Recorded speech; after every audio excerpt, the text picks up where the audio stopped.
예, 여전히 어려운 시장인데요. 10시 시황의 해설자들 더원 프로젝트 홍성학 대표님 시각 좀 듣고요. 전략 세우도록 하겠습니다. 화상 연결하겠습니다. 홍 대표님 안녕하세요. 네, 안녕하세요. 네, 오늘 홍 대표님과 나눠볼 주제를 이렇게 잡았는데요. 보여주십시오. FOMC가 아무래도 시작이 되기 때문에요. D-2, 이건 이제 FOMC를 얘기를 하는 겁니다. 긴축 시대에 돌입하는데 투자자들은 어떻게 대응을 할 것인가. 네. 거기다가 이제 중국의 주요 도시 봉쇄 영향도 점검을 좀 하겠습니다. 먼저 FOMC가 이제 시작이 되는데요. 어느 정도는 예견된 상황이라 회의가 끝나면 주가가 좀 오를 요인이 될까요? 아니면 여전히 불안한 상황일까요?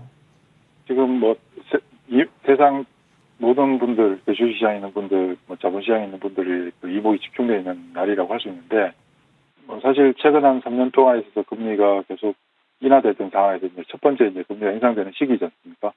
지난번 8월 의장께서 0.25% 금리를 인상할 것이다라고 사실 이제 어느 정도 못을 박아 놓은 상황이었지만, 그 이후에 러시아 전쟁의 상황이 극한 상황까지 이제 치닫게 되고, 그로 인해서 유가의 급등, 천연가스의 급등, 그리고 니켈 가격, 그리고 주요 곡물의 공급지가 이제 우크라이나와 러시아라고 얘기하는 밀 가격이 100% 이상 상승하는 어떤 부분들로 인해서 지난번 파월 의장이 얘기했던 0.25% 수준을 넘어서는 금리 인상을 해야 된다라는 게 시장의 이제 생각들이라고 볼 수 있습니다. 그러니까 시장에서는 연준에서 0.25% 인상한다고 했지만 0.25%로 원자재 가격 상승에 의한 인플레이션 압력을 막아낼 수 없지 않을까. 따라서 0.5%까지 올릴 수 있을 것이다라고 이미 시장은 받아들이고 있고, 오히려 극한 상황에 현재 이 하이퍼 인플레이션을 막을 수 있는 막기 위해서는 오히려 1%까지도 금리를 인상시킬 수 있다라는 의견들까지 이제 시장에서 생각하고 있는 상황이지 않습니까? 그러다 보면 실제 시장은 예전에 금리 인상만 한다 하더라도 다들 죽음에 만회하던 어떤 그런 상황에서 이제는 0.25를 넘어서서 0.5%까지 인상을 하더라도 감내할 수 있는 어떤 수준까지 시장이 준비를 하고 있는 시점이기 때문에 이번 연준 의회에서 금리 인상을 0.5% 이하로 발표를 하게 될 경우에 시장은 굉장히 큰 폭의 상승을 보여줄 거라고 생각하고요. 실제 0.25% 인상을 하게 되면 급등하는 것이고 0.5%를 인상한다 할지라도 시장 위치는 충격은 크지 않을 것이다. 만약에 저 개인적으로는 한 1%까지 올려버렸으면 좋겠다는 생각하지만 오히려 시장이 줄 수 있는 충격을 지금 러시아 문제로 인해서 모든 충격을 받고 있는 상황 하에 1%까지 만약에 줘버린다면 물론 그래서는 안 되지만 그렇게 한다면 우리 차후에 앞으로의 시간은 점점 더 쉬워질 수 있는 어떤 상황으로 갈 수 있지 않을까 생각 들고 아무튼 0.5%까지 인상한다 하더라도 시장은 충격은 없을 것이다라고 보여집니다. 네. 이번에 이제 금리 인상의 폭, 그리고 이제 이번이 끝이 아니기 때문에요. 시작이기 때문에 그에 대한 시장의 경계감들은 여전히 있는 상황인데요. 네네. 금리의 속도의 문제입니다만 금리 인상이 이제 시작이 됐다. 이에 따라서 투자자들은 이제 큰 그림으로 봤을 때 단기적인 우크라이나 이런 거 말고도요. 금리 인상 시기 어떻게 대응 전략을 짜야 됩니까? 결국 코로나로 인해서 발생했던 유동성 공급으로 인한 어떤 제로금리 시대가 종료되고 정상으로 이제 복귀하는 상황이고 실제 그 사이에 경기 회복세는 굉장히 크게 나타났었고요. 그리고 모든 재화에 대한 수요가 크게 증가하면서 공급에 대한 쇼티지 현상까지 발생한 상황인데 유동성이 축소된다라고 하는 것은 모든 시장에 있는 모든 기업들한테 공평하게 기회를 제공하던 상황 하에서 이제 본질적인 본래 자기 실력이 이제 두드러지게 표출되는 어떤 그런 국면으로 전환된다고 할 수 있겠죠. 한계 기업에 봉착해 있는 기업들도 자금 조달을 용이해서 한계 상황을 이끌어갈 수 있는 어떤 그런 상황이 아니라 이제 진짜 실제 매출을 발생시키고 이익을 크게 증가시키는 기업들과 그렇지 못한 기업들 간에 이제 옥석이 구분되는 어떤 그런 시점이기 때문에 단기적으로 러시아 전쟁도 있지만 궁극적으로 금리 인상이 된다는 어떤 금리 인상 시기에는 우리 시장에 있는 투자자분들께서는 보다 종목들에 대한 내가 대응을 해야 되는 종목들에 대한 부분을 좀 더 면밀하게 해야 된다고 볼 수 있고 본격적인 종목 차별화 시장이 이제 펼쳐지는 거겠죠 아무래도. 네. 그러니까 이제 소위 야구로 하면 투수가 이제 뒷바람이 안 부는 정상적인 상황이니까 재구속을 내려면 실력이 중요하다. 종목 차별화.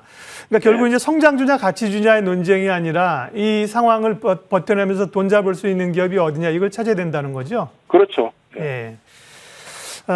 여러 변수가 있는 상황에서요. 특별히 뭐 네. 우크라이나도 그렇고 원자재 상승 그런데 특별히 이제 유독 원화가 약세입니다. 환율 상승이죠. 환율 상승, 네네. 원화 약세가 생각보다 좀 깊어지고 있는 상황인데 그에 따른 우려는 어느 정도로 보고 계세요? 현재 원달러 환율의 하락폭이 상승폭이 굉장히 크게 나타나죠. 원달러 원화 약세 현상이 나타나고 있는데 지금 현재 전개되고 있는 원화 약세 현상, 원달러 환율 상승하는 국면이 우리나라 한국에 국한된 우리의 어떤 경쟁력이 저하되고 우리나라의 내부적인 어떤 문제가 발생해서 형성되는 원달러 환율의 상승이라면 이건 굉장히 심각한 상황이라고 볼 수 있겠지만 러시아 전쟁으로 인해서 발생하는 지정학적 어떤 대외적인 어떤 문제가 발생했고 그로 인해서 안전자산이라고 할 수 있는 달러에 대한 수요가 증가함으로써 발생하는 달러를 제외한 미국을 제외한 타 국가들의 통화 약세 현상에 우리도 같이 동참하고 있는 것이고 상대적으로 최근에 원화 약세 현상이 좀 더 불거진 가장 큰 이유는 우리가 이제 선진국 시장이 아니라 이머징 마켓에 놓여 있다 보니까 이머징 마켓에서 우리 시장이 가장 큰 비중을 차지하고 있거든요. 이머징 마켓에서 자금들이 달러와 자산으로 이동하게 될 때 가장 큰 타격을 받게 되는 시장이 바로 우리나라 시장이니까 그 부분을 위한 외국인들의 자금 이동, 달러에 대한 어떤 수요가 발생하면서 한국 주시장이 상대적으로 더 많이 타격을 받게 되고 그로 인한 자금 이동이 발생함으로써 원달러 환율이 다른 통화에 비해서 상승폭이 더 크게 나타났는데 이 부분은 오히려 이제 시간이 지나서 정상적인 국면으로 전환될 경우에는 반대 현상이 나타날 수 있겠죠. 원화 강세 현상이 상대적으로 다른 타국가 통화에 비해서 원화 강세 현상이 더 강하게 펼쳐질 수 있고 그렇게 되면 수급적인 부분들도 강화될 수 있는 상황이라고 볼 수 있습니다. 지금 단기적으로는 원화의 약세 현상, 원달러 상승 부분이 크기 때문에 그로 인한 외국인들의 매매가 시장을 압박하고 있는 건 분명한 사실이지만 이게 오히려 시간이 지났을 때 정상적으로 돌아갔을 때는 약이 되는 그런 상황이라고 볼 수 있고요. 그리고 지금 현재 상단의 원달러 환율의 가격을 놓고 본다면 아주 특별한 경우 정말 예상하지 못했던 특별한 변수가 생기지 않는 한 원달러 환율 기준으로 1286원을 넘어서기가 굉장히 힘들 겁니다. 물론 지금 현재 가격에서 40원 정도 더 올라야 되는데 그 정도는 굉장히 힘들 것이라고 보고 오히려 이제 원달러 환율이 1250원, 60원까지 상승하게 된다면 원화에 대한 저항감이 굉장히 강하게 나타나게 됩니다. 가격적으로. 그래서 그렇게 크게 문제 삼지 않아도 되고 오히려 지금 상황이 최악의 상황이니까 최악이 지나게 되면 좋아지잖아요. 그런 부분들을 오히려 역으로 생각해야 될 시점이 아닌가 싶습니다. 네.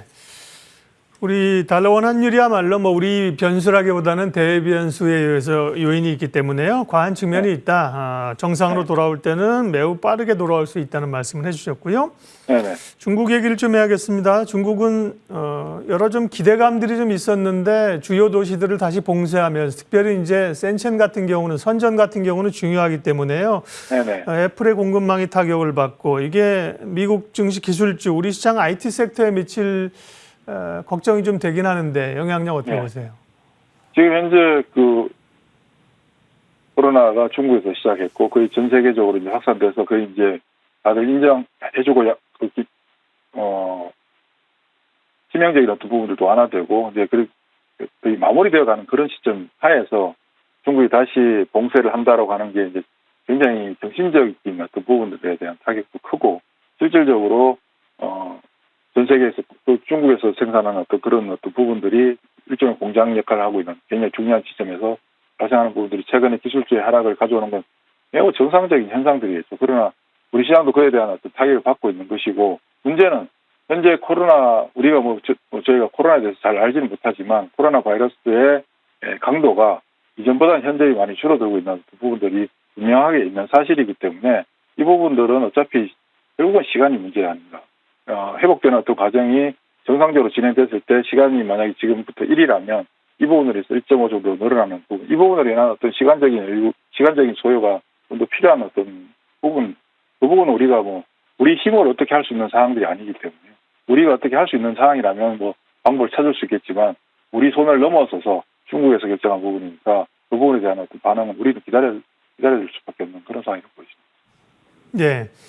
자, 그럼 이제 우리가 FOMC하고요 중국 얘기 두 가지를 중국 봉쇄 얘기를 했는데 섹터 얘기를 좀 하겠습니다. 이어서 얘기하면 중국 관련주들은 이제 소비주들이 일단 타격을 좀 받았고요. 네. 의류 쪽이라든지 면세, 화장품, 이 중국 관련주에 대한 시각은 이후로는 어떻게 가져가는 게 좋습니까?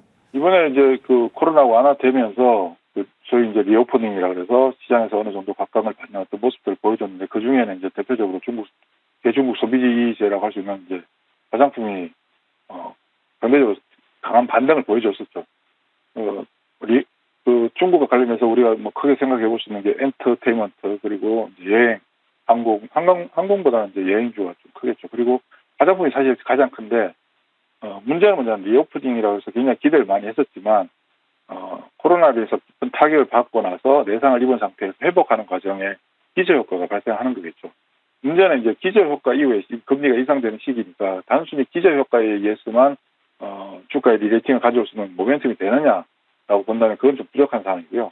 지금 여행주와 엔터테인먼트주와 화장품이 공이 같은 대중국 그리고 리오프닝과 관련된 움직임을 보였던 포함됐던 종목들인데 지금 현재 움직임이 전혀 다르게 나타나고 있는 가장 큰 이유는 바로 화장품은 원래 상태로 코로나 이전 상태로 돌아가서 실적을 그때 했던 실적을 보여주기까지는 상당한 시간이 소요될 수밖에 없는 앞으로 거쳐 넘어가야 되는 어떤 과정들이 굉장히 큰 거죠.